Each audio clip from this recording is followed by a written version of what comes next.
अपना मेहनत, अपना भरोसा और आपके परिवार में जो लोग हैं, पत्नी, भाई, बच्चे, तो उनका सपोर्ट आपको खड़ा करने में, एक्सरसाइज कराने में उनका सपोर्ट। और पूछते हैं कि मतलब शादी हम कर सकते हैं कि नहीं, जिनका शादी नहीं हुआ है, जिनका हो गया है वो पूछते हैं कि बच्चा हम पैदा कर पाएंगे कि नहीं। ऐसा कई सवाल है, फ़ोन करके ही पूछते हैं कि हम बच्चे पैदा कर पाएंगे कि नहीं, अभी एक साल भी नहीं हुआ शादी का और इंजरी हो गया। तो नमस्कार दोस्तों, कैसे हैं आप लोग? उम्मीद है कि आप लोग अच्छे होंगे, स्वस्थ होंगे। दोस्तों काम की वजह से टाइम नहीं मिल पाता है, तो महीना में 2 वीडियो 3 वीडियो ही बना पाते हैं हम। दोस्तों इस बीच आप लोगों का कमेंट रहता है, कमेंट में बहुत सारे प्रश्न रहते हैं। प्रश्न करते हैं कि घुटना हमारा लॉक नहीं हो रहा है, 4 साल हो गया, 3 साल हो गया, तो हमारा फुट ड्रॉप नहीं सही हुआ है, बहुत दिन हो गया। यूरिन कंट्रोल के बारे में अभी तक हमको कैथेटर लगा हुआ है, 3 साल 4 साल हो गया, अभी तक कैथेटर लगा हुआ है।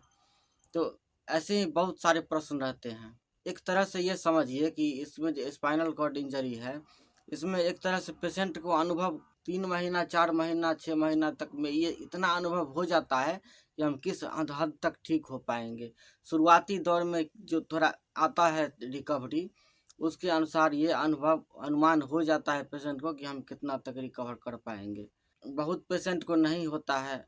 अब मान लीजिए जिसको मालूम है पहले से कि स्पाइनल कॉर्ड इंजरी के बाद ये समस्या होता है, पैरालाइज हो जाता है, सिस्टम काम नहीं करता है, जहाँ से नस दब जाता है उससे नीचे का, तो उनको तो थोड़ा तसल्ली रहता है। लेकिन जिनको पता ही नहीं है कि स्पाइनल कॉर्ड होता क्या है, स्पाइनल कॉर्ड इंजरी हो गया तो इसमें क्या होता है, जिसको पता नहीं है उसको तो कुछ भी पता नहीं होता है, तो वो यही आशा में रहता है कि हम ठीक हो जाएंगे। नहीं हो रहा है, खड़े नहीं हो पा रहे हैं, एक तरह से डिप्रेशन में रहते हैं और जानना चाहते हैं कि वो ऐसे लोग खोजते हैं कि जिनको हो गया हो और वो सही हो गया हो। ऐसे लोग से वो मिलना चाहता है, खोजता है। सबसे बड़ी चीज़ होता है कि देखिए मोटिवेशन। स्पाइनल कॉर्ड इंजरी का पेशेंट है, उसको नहीं नहीं किसी भी बात में आप उसको नहीं कहिएगा तो मनोबल टूट जाता है, तकलीफ हो जाता है। इसलिए केवल मोटिवेट ही करना होता है पेशेंट को। हाँ, एक ही शख्स है जो क्लियर बात, सही बात बता देता है, वो है डॉक्टर। जैसे हम ही पूछे थे डॉक्टर साहब से ऑपरेशन के समय कि हम खड़ा हो पाएंगे कि नहीं हो पाएंगे सर, हम बच्चा है सर, परिवार है। तो बोले कि देखिए हम 0% भी गारंटी हम नहीं बताते हैं, वैसे देखो ऑपरेशन कर रहे हैं क्या होता है। वो ऑपरेशन हुआ 1 महीना के बाद, हम जब पैर ये 3 महीना बाद जब हम गए पैर अपना पैर पर चल करके, तब वही डॉक्टर बोले कि ये सब भगवान की कृपा है। अपना मेहनत और घर में परिवार का सपोर्ट, पेशेंट का मेंटेनेंस कैसे है, परिवार का सपोर्ट मिल रहा है। आप लोग रिहेबिलिटेशन का वीडियो देखिएगा, देखते होंगे, उसमें देखते होंगे कि 2 आदमी पकड़ करके खड़ा करता है, तीसरा आदमी बैठ करके घुटना पकड़ता है, कदम को उठा करके रखता है, इधर से आगे पीछे प्रयास कराता है चलने का। डायरेक्टली पैर पर घुटना पर थोड़ा बैलेंस मिल रहा है वैसे ही खड़ा कर देते हैं, नहीं तो पैर आपका ज़्यादा लूज है तो उसमें कैलिपर लगा करके प्रयास करते हैं, खड़ा करते हैं। कोशिश जारी रहता है कि किसी तरह खड़ा हो जाए और अब चल करके खुद पर इंडिपेंडेंट हो जाए, अपना काम खुद से कर सके, अपना नित्य क्रिया है वो खुद खुद से कर सके, इतना ही होना चाहिए। प्रयास और कोशिश ही सबसे बड़का चीज़ है, और कोई दवा, कोई जो है सो जड़ी बूटी नहीं है इसका। बस एक उम्मीद है, एक विश्वास है। आप निखिल आनंद जी का वीडियो देखिएगा, पुराना वीडियो जो उनका होगा, कि वो किस एनर्जी से, किस जो एक्सरसाइज वो करते थे, तो उनका चेहरे का एक्सप्रेशन कैसा रहता था और किस एनर्जी के साथ वो एक्सरसाइज करते थे। देखिएगा कि उस उनके अंदर एक जज्बा कैसा था कि हम खड़ा होने का और एक्सरसाइज करके अपने आप को खड़ा करने का। तो इस तरह का एक उमंग होना चाहिए, एक विश्वास और एक प्रतिज्ञा होना चाहिए कि हमको खड़ा होना है और चाहे जैसे भी हो पूरा मेहनत करना है, खड़ा होना है। अब इसी बीच में जैसे आप कह रहे हैं कि 4 साल हो गया, 3 साल हो गया, हमको अभी तक लॉक नहीं होता है, तो फुट ड्रॉप है, तो कैथेटर लगा हुआ है, तो इसमें देखिए ज़्यादा दिन हो जाता है, 2 साल 3 साल, तो इसी में पेशेंट का जो मनोबल टूट जाता है कि हम नहीं, अभी तक कुछ नहीं हो पाया है, आगे क्या होगा। तो निराश हो जाता है, मन निराश हो जाता है, किसी को भी हो जाएगा, हमको भी, किसी को भी।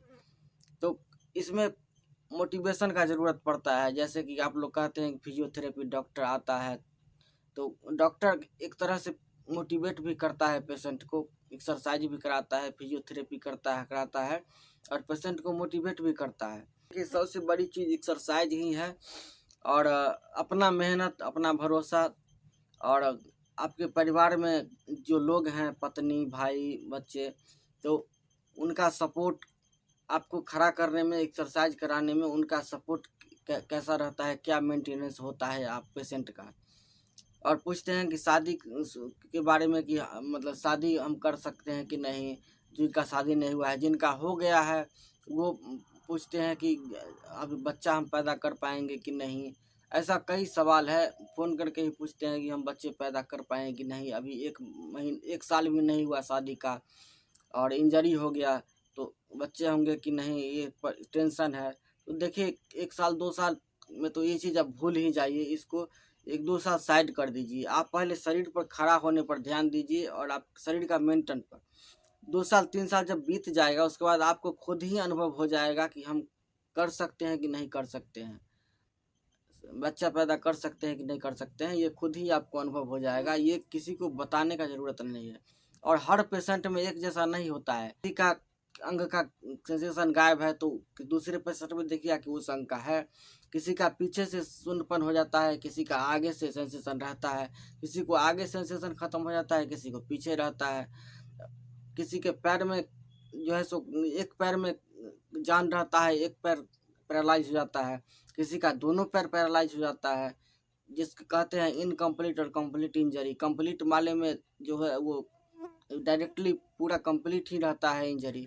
इनकम्प्लीट में कि एक पैर में जान रहता है या थोड़ा कुछ कुछ जान रहता है, कुछ थोड़ा थोड़ा सेंसेशन भी रहता है। तो इसी तरह हर पेशेंट में अलग अलग तरह का लक्षण पाया जाता है। कोई ज़रूरी नहीं है कि हर पेशेंट को ऐसा समस्या हो। किसी का यूरिन कंट्रोल रहता है, पटरी कंट्रोल रहता है और केवल पैर पैरालाइज हो जाता है। किसी का कमर से नीचे का अंग पूरा पैरालाइज हो जाता है। यूरिन और बॉल ब्लेडर दोनों जो है सो अनकंट्रोल रहता है।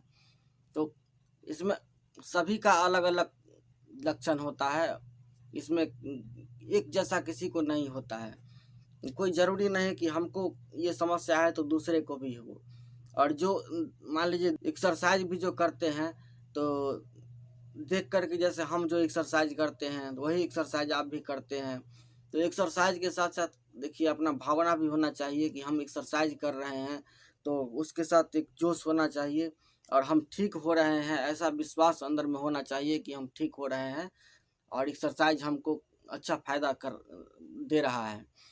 और आधा घंटा 30 बार 25 बार जो बोलते हैं कि हम करते हैं एक्सरसाइज, इससे कुछ नहीं होगा। कम से कम 3 घंटा 4 घंटा डेली एक्सरसाइज कीजिए। 4-5 घंटा भर दिन में, 24 घंटा में 4-5 घंटा डेली एक्सरसाइज कीजिए।